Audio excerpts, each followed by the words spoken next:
Et dans cette édition, on passe à la politique pour commencer avec Pierre de Saint-Ignon, le candidat PS au régional, qui était ce matin donc en conférence de presse au siège du PS à Lille pour parler de son programme pour les régionales.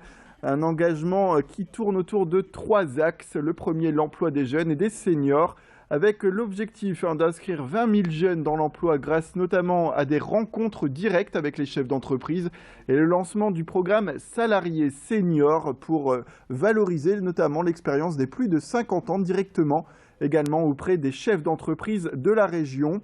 Des services publics également plus forts et plus proches, autrement dit une carte tout service pour les jeunes du lycée à la fin des études avec des aides à la scolarité et à la vie quotidienne, des cours de code de la route également dans les lycées.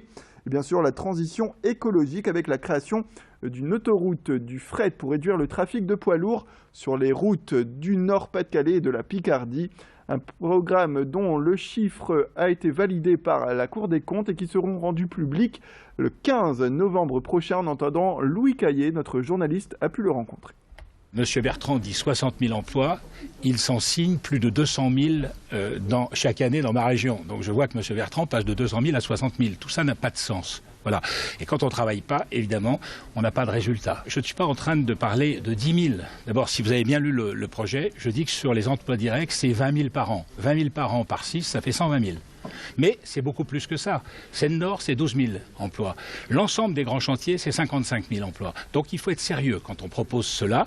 Il faut créer les conditions pour que notre population puisse accéder à l'emploi dans des conditions qui soient meilleures. Je n'ai pas pu, pour le moment, débattre avec Monsieur Bertrand et avec Madame Le Pen. D'abord parce qu'ils ont un souverain mépris de moi-même et puis de ce que nous représentons.